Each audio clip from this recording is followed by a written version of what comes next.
Evet, şu an İzmir uçak treni geliyor. Evet, Koyundere'deyim. Özledim burayı da.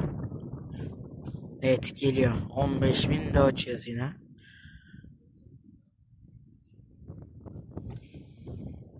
Uzaktaydı, gördüm. Da geliyor. Evet, geliyor.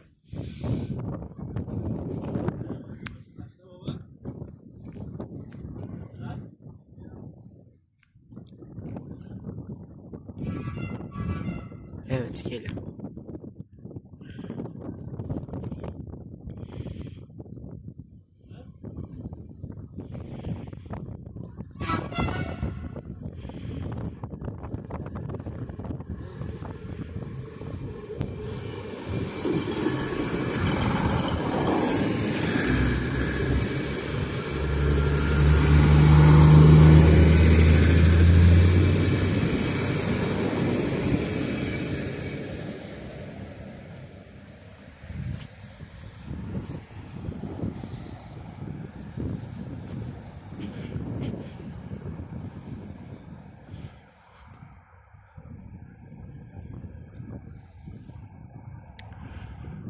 Ve evet, gitti.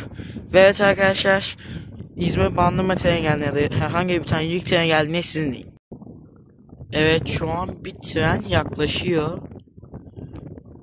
İzban mı, yolcu mu belli değil. Yük de olabilir.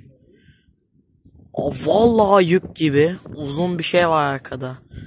Yok ya, 68 binlik gibi. Abi anlayamıyorum ki. 15.400'e de benziyor. Benim gözüm mü bozuk lan? Daha doğrusu bozuk. Yok, yük treni gibi. Yok, 68 bin. Şimdi gördüm. Fark ettim. Evet, yolcu. Kısaymış. Arkadaki vagonlardan fark ettim. Evet, geliyor.